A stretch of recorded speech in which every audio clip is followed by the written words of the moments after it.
alasan tuntutan pembatalan IKN memang proyek IKN ini dugaan kuat kami dikorupsi. Pak, nanti properti itu milik siapa? Lah kita nggak mau, sudah capek-capek pakai APBN, proyeknya dari APBN, tanahnya milik rakyat, ternyata jadi bangunan milik swasta, milik grup yang ada di konsorsium. Nggak mau kami. Dan yang paling penting adalah, ini kan ada harga-harga yang bisa jadi markup, betul? Betul. Lah itu sudah ada di ikhtisar hasil pemeriksaan BPK bahwa ya material dan bahan itu harganya nggak bisa stabil.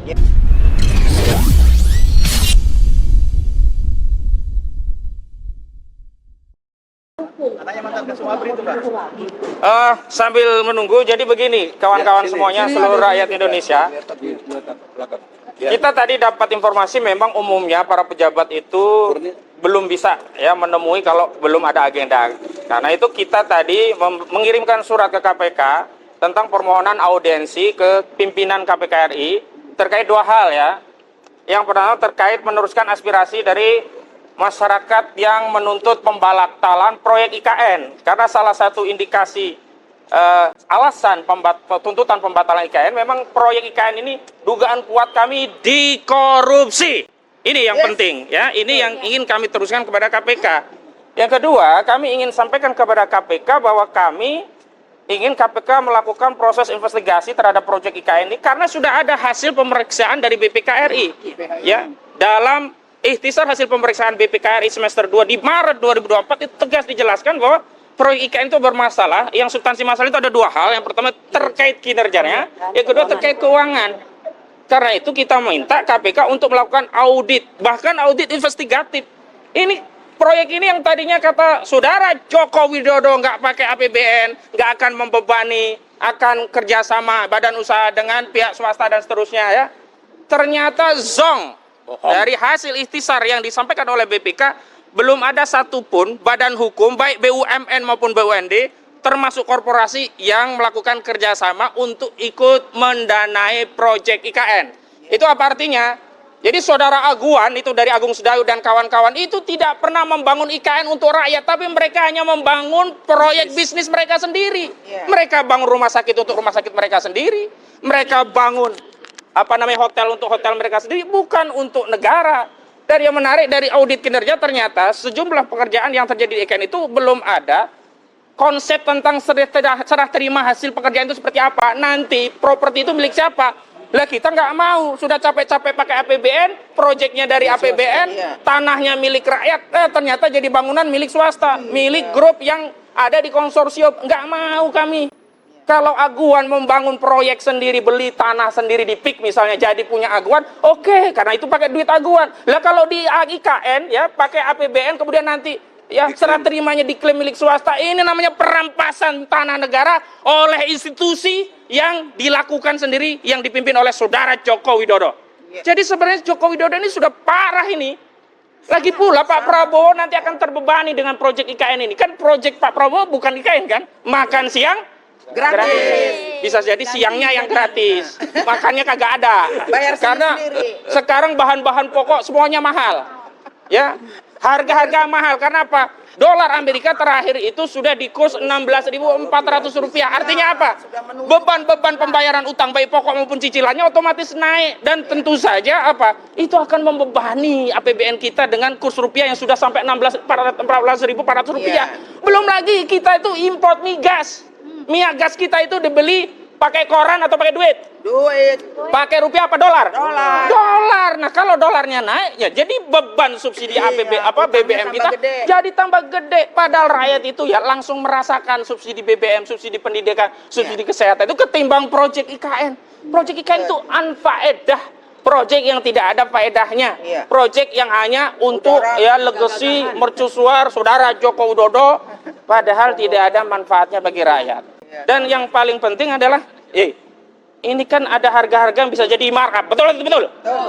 Lah itu sudah ada di ikhtisar hasil pemeriksaan BPK bahwa ya material dan bahan itu harganya nggak bisa stabil.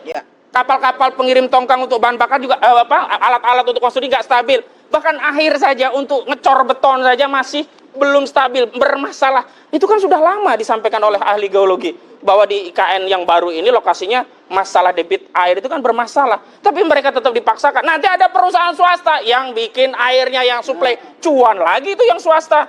Sementara APBN jebol hanya untuk melayani proyek swasta. Ini yang kita nggak mau. Nah, karena ada kemungkinan ya markup dan sebagainya. Belum lagi ya progres yang melenceng ini ya, harusnya bisa 17 Agustus nanti upacara. Yang info terakhir kan nggak di sana, ada 2 tempat, ada sebagian di Jakarta, ada sebagian di IKN. Yang nggak tahu yang sana yang hadirnya apakah benar-benar ada orang atau nanti jin buang anak lagi yang hadir di sana. Karena Bang Edi nih belum datang nanti. Bang Edi dulu sudah mengkritik karena tempat di sana itu tempat yang sulit diakses. Kita tahu tuh masuk saja kalau hujan itu bahasa orang Jawa itu apa? Melater. Tahu melater? Melater itu jeblok apa itu? Nggak bisa masuk karena aksesnya infrastrukturnya belum tersedia. Ini kan bermasalah. Jadi disitulah peran Komisi Pemberantasan Korupsi untuk melakukan audit apakah ada dugaan tindak pidana berupa apa? Penyalahgunaan wewenang atau perbuatan melawan hukum yang menyebabkan kerugian keuangan negara yang menguntungkan diri sendiri, orang lain atau korporasi dalam penyelenggaraan proyek IKN. Kenapa KPK kita minta masuk? Karena pakai duit kita, duit rakyat APBN. Karena ada korupsi. Ya. Pertama, duit itu duit APBN. Kalau dulu yang dipakai itu ya dari apa namanya investor asing, kita nggak ada urusan. Atau kalau ini duitnya dari 9 naga, ya silakan saja periksa 9 naga, nggak ada urusan. Karena itu bukan uang negara. Tapi karena ini dari APBN dan terakhir sudah 20%, ada 90 triliun masuk.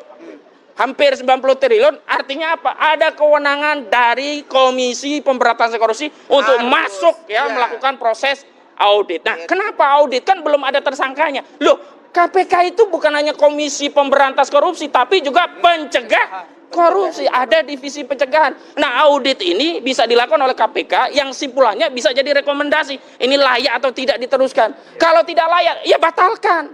Kenapa? Karena pembatalan itu lebih maslahat, tidak merugikan keuangan negara jauh lebih besar ketimbang dipaksa lanjut. Contoh konkretnya apa? Hambalang itu rugi negara. Kenapa dibatalkan? Kenapa mangkrak?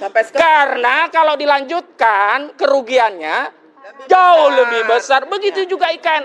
Hambalang kan cuma beberapa triliun doang. Nggak ada ratusan triliun. Ini IKN 456 triliun atau hampir 500 triliun. Nah, kemarin kan kita sudah tahu.